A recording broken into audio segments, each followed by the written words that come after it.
Morning everyone, I'm Wayne Howard of Inspiring Excellence, Performance Coach and Trainer. Thanks for inviting me along this morning to the VDA in St Anne's. You've set me a really tough assignment here. You'll notice the subject matter of glossophobia. You didn't think you'd ask me about that, did you? Well actually, I'm doing a 10-minute presentation on banishing glossophobia. Anyone tell me what glossophobia means? Phobia? Fear of, thank you. You know your Greek. Did you do ancient Greek or modern Greek? Okay. Glosso is tongue in Greek. So it's tongue fear, tongue dread. So it's a fear of public speaking and talking. And the remit today is 10 minutes on public speaking or presentations. That's such a big subject. So I've just gone for a kind of one sheet of A1 and we'll rip through it. It would be easier actually, ladies and gents, to do half a day on public speaking than it is for 10 minutes. So I'll best not use up any more time. So public speaking, if you've got any sort of presentation to do with work, then I'm going to say it's a kind of a three-phase approach. And that is, all that lot, tell them what you're going to tell them. That's what that stands for. And then tell them, and then tell them what you've told them. So that's really important. So at the beginning of the speech, you tell them what you're going to tell them, give the main bulk of it, and then just summarise at the end. Okay, 10 minutes. Most important thing, I think, if you're going to do this, is you've got to feel great. Hence the jumping starry man. You've got to feel great about giving a talk. And actually, the phobia, one of the psychological surveys in the British workforce is that one of the biggest fears in life was giving presentations at work. Number two was death. So that gives you an idea. That gives you an idea of just how frightened people are of these things. So you've got to feel great. And I can help with my coaching and that. I can help people feel great before they have to do something like this with proper coaching or training. Passion. You've got to love your subject. Now, if you're all in business, there's no reason why you can't love your subject, because that's your livelihood. That should be your passion. And when you think about it, if you're just telling someone about your business, you'd feel really relaxed and calm about it. But as soon as you have to stand up and tell other people to an audience, then things get nervous. But actually, if you truly love your subject and you feel great about it, it'll happen. If you're prepared. Pair of lips there, in case you're wondering what it was. Speaks plain English, no gobbledygook. That particular symbol, anyone does Mandarin symbols, Japanese? No? Dirty knees? No? That is the symbol for energy in Japanese. That's the symbol, in Chinese, that's the symbol for energy. So we can imagine if someone was watching your presentation but didn't speak any English at all, would they get the impression that you knew about your subject, you felt good about it, you had a real passion for it? And of course, if you use pictures as well, then they might get an idea about it, as opposed to just using words. So that's my kind of first phase. The next phase is your preparation. Yeah? What was the motto for Scouts? Be prepared. Yes, I was one of those. Be prepared. Research your audience and work out what do they need to know. What do they know now? What do they need to know? And what do you want them when you finish your presentation knowing or understanding or being able to do after it? So that's the biggest part of it, is your research about what at the end of this do I want them to know, understand or do afterwards. Next one is the kind of game of Scrabble. In the different mediums we've got for getting our message across, is that when I ask someone about doing a presentation, they think, well, I have to write something. Now you notice on this there's very few words, but actually words will always be the vast majority of your presentation. But in fact, words are really ineffective. They're really ineffective in getting a message across. The visioneering, yes? For many people, it's about pictures. So the first method is we use words. Then if we can use pictures, that's far more effective. Now, if I use pictures that give meaning to proper meaning to my words, and if I can put some sort of emotion into that, or it elicits from you some emotion of actually feeling happy or sad or proud, then that's even more effective. And for me as a trainer and as a coach, I often tell stories. I noticed at the meeting this morning, 2 or 3 of you used real life examples of stories, the home care type things, real stories about real situations.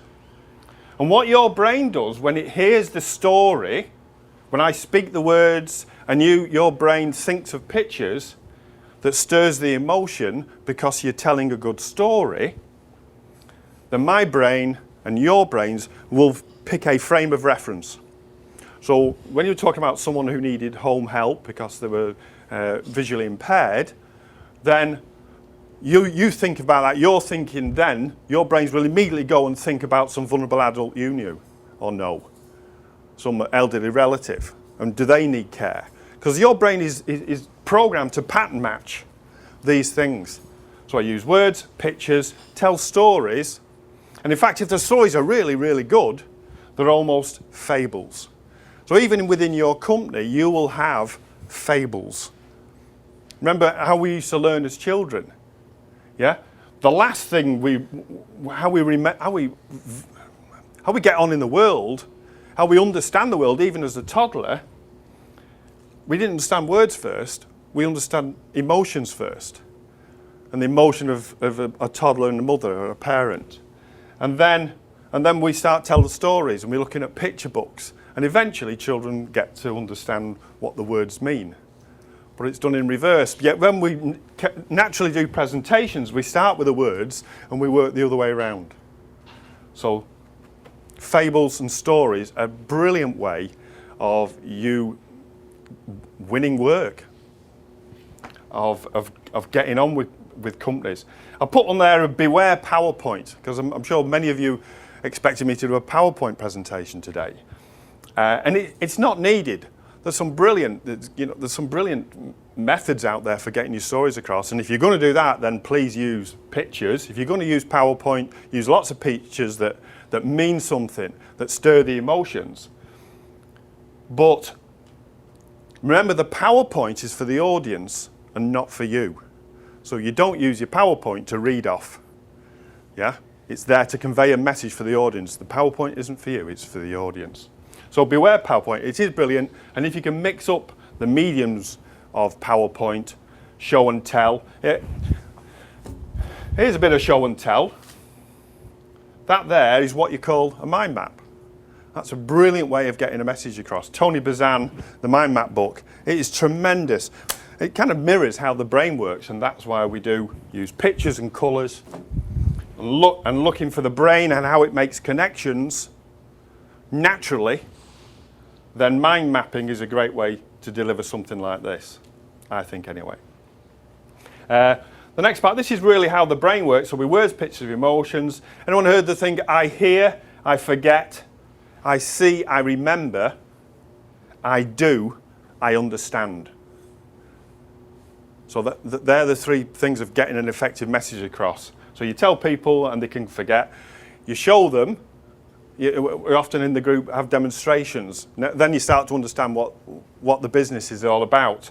And then if you actually take part in it, then you'll really start to understand it. So if we had half a day on this, we'd break you into little groups and you'd all have a little practice and doing a little presentation to each other.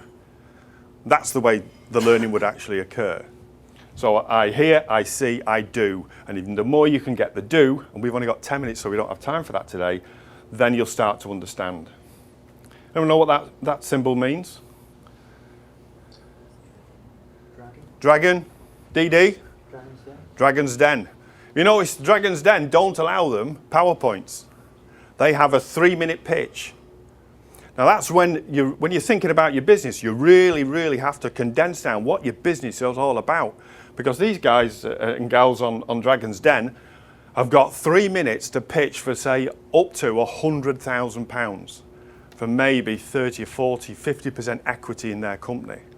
So they've really, really got to get it right. And if you've watched Dragon's Den, and I think a lot of entrepreneurs like yourselves do that, then they use those different mediums. You know, on the Dragon's Den, the ones that actually get them to take part, or they give them samples, yeah, or they ask for a volunteer to come out and have a go at it, yeah. So that's that. So then they're getting I hear, I see, I do, and if they're physically touching, smelling, tasting, listening to the presentation, they often use children coming on to stir the emotions. Oh, isn't that sweet? Anyone think of one of the most successful people ever on Dragon's Den, one of the most memorable? Levi Roots. Levi Roots with the hair, playing the guitar, selling bottled chili sauce. Absolutely fantastic. Had an image, got an image across, got a brand across. One of the most, a really local lady sold, I'm just thinking of Sue with her gluten-free. Yeah, Kirsty Henshaw from Preston, just locally. Yeah, she had a product and she told a story why she wanted to do this thing. It was to help a child out who was intolerant to wheat products, to dairy products. Sorry. So it was dairy-free frozen yogurts. But when they really asked her the questions, and then she told her story about a single mum going to university, it was a really touching story, and they completely bought into her. It was a good product, but they bought into her as a person and the story and the journey she'd been on. And that was what hit the headlines. Not only did she get the money, but it hit the headlines, and then she got into some of the major supermarkets with it. And they only have 3 minutes, so that's great. The next thing, so you planned it, you've rehearsed it. Sorry, you planned it. That's the mirror on the wall. Practice, ask, practice.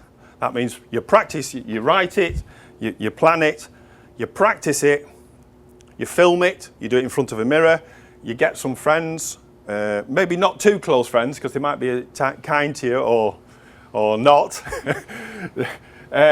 and say, what do you think? If it's a really important presentation, a pitch, practice it, do it, video it, show it to people, get some feedback, then do it again and get a variety of feedback. So really, really hammer that home.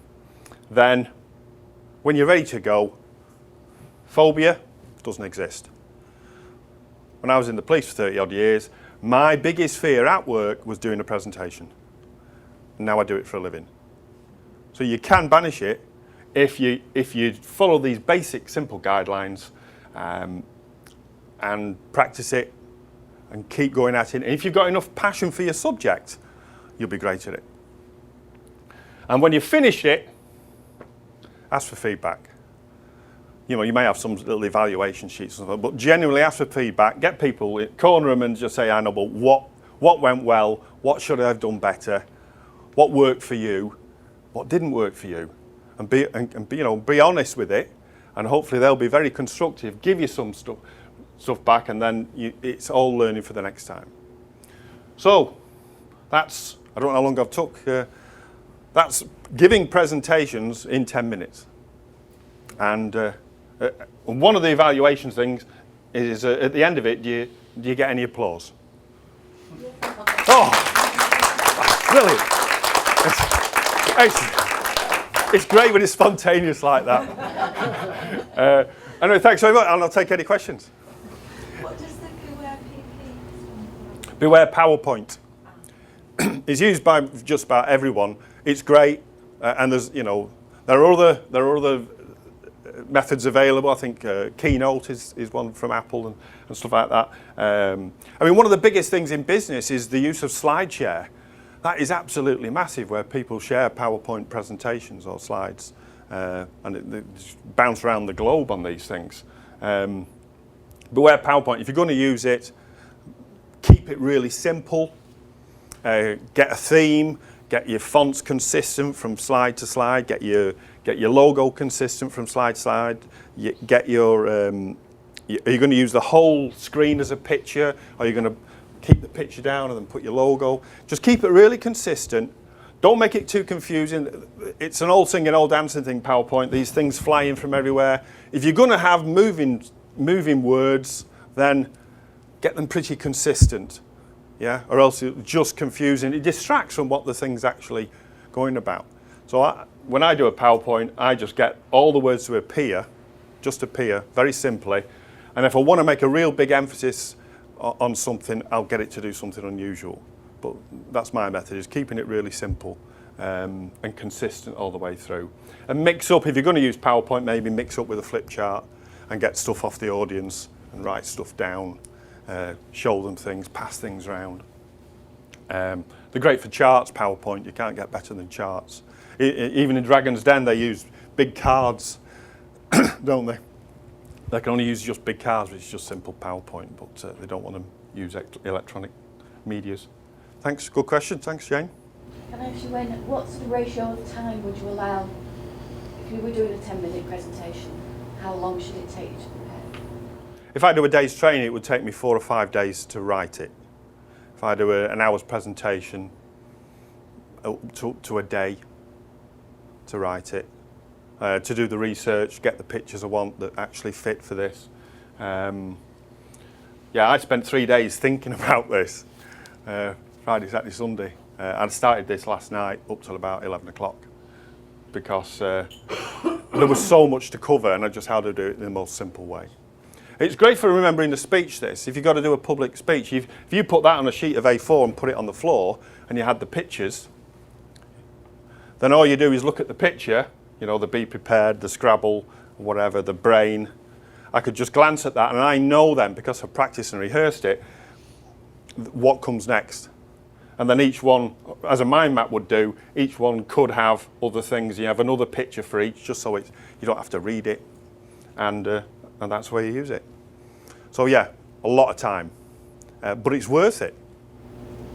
Will you do a day during this sort of thing? Would I? Yeah. In fact, I've been asked by a local charity to quote for a half-day presentation training and a full day.